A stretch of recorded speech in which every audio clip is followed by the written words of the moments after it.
సినిమాల్లో వారసులు తమ పూర్వీకుల్ని అనుసరిస్తూ ఉంటారు.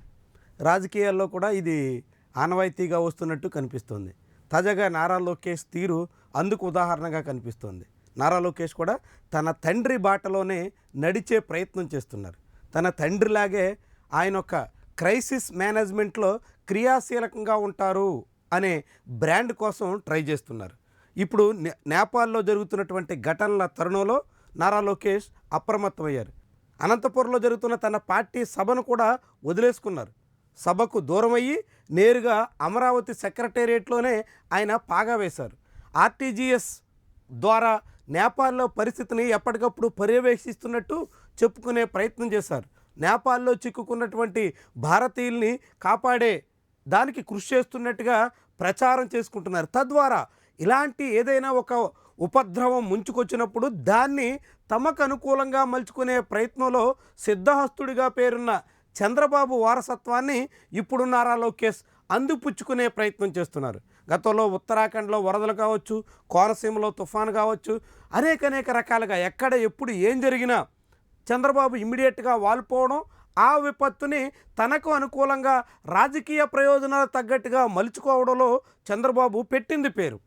అంతెందుకు 2014లో విశాఖలో వచ్చిన హుదూద్ తుఫాన్ సందర్భంగా చంద్రబాబు చాలా హడావడి చేశారు.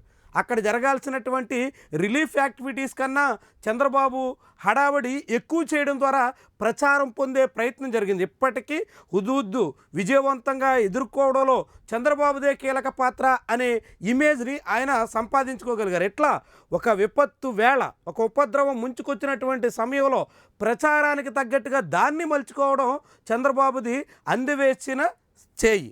అలాంటి చంద్రబాబుకి వారసుడిగా ఇప్పుడు నారా లోకేష్ కూడా సేమ్ దారిని పయనిస్తున్నట్టు అర్థమవుతుంది. నేపాల్లో వాస్తవానికి 3 రోజులుగానే టెన్షన్ పూరిత వాతావరణాలు ఉన్నాయి. 3 రోజుల క్రితం కాల్పులు జరిగాయి. ఆ తర్వాత పార్లమెంటు మీద దాడి జరిగింది. దేశవ్యాప్తంగా ఉద్రిక్త వాతావరణం ఏర్పడింది. ఎవరైనా ఇమ్మీడియట్గా స్పందించే నాయకుడైతే 2 రోజుల నాడే స్పందించి అప్పటికప్పుడే అందరినీ తిరిగి దేశానికి రక్షించే ప్రయత్నం చేస్తే నారా లోకేష్ ప్రయత్నం అభినందనీయంగా ఉండేది. కానీ ఆయన ఇప్పుడు అసలు కాఠ్మండ్లో విమానాలే దిగనివ్వకుండా ఢిల్లీ నుంచి బయలుదేరినటువంటి విమానాలు కూడా వెనక్కి పంపేస్తున్నటువంటి తరుణంలో కఠ్మండ్ ఎయిర్పోర్ట్ చుట్టూ కొంతసేపు చక్కర్లు కొట్టి అనేక విమానాలు వెనక్కి వచ్చేస్తున్నటువంటి నేపథ్యంలో ఇప్పుడు హడావడి చేస్తున్నటువంటి వైనం ఆసక్తికరంగా కనిపిస్తుంది. ఇది ఒక క్రెడిట్ గేమ్గానే కనిపిస్తుందా అనేటువంటి అనుమానం బలపడుతుంది. నారా లోకేష్ చేస్తున్నటువంటి ప్రయత్నం ఎంత మేరకు విజయవంతమయ్యేను అన్న సందేహం కూడా కలుగుతుంది. అయితే నారా లోకేష్ చేస్తున్నటువంటి ప్రయత్నం ద్వారా కనీసం కొంతమంది అయినా బయటకు రాగలిగితే, ఆయన కృషి వల్ల కొద్దిమందికైనా ఉపశమనం కలిగితే దాన్ని ఎవరైనా అభినందించాల్సిందే. అయితే ఇలాంటి ప్రయత్నం చేయాల్సినటువంటి అధికార యంత్రాంగాన్ని ఎప్పటికప్పుడు అప్రమత్తం చేయాల్సినటువంటి ముఖ్యమైనటువంటి నేతలు తామే అంతా చేస్తున్నట్టుగా, తమ వల్లే అంతా జరిగిందన్నట్టుగా, తమ ద్వారానే చాలామంది బయట పడ్డారన్నట్టుగా చెప్పుకునేటువంటి ప్రయత్నానికి పూనుకోవడమే చాలా ప్రచార యావకి నిదర్శనంగా కనిపిస్తోంది. తాము ఎంతో సాధించామని జనం ముందు చెప్పుకునే ప్రయత్నంలో భాగంగా కనిపిస్తోంది.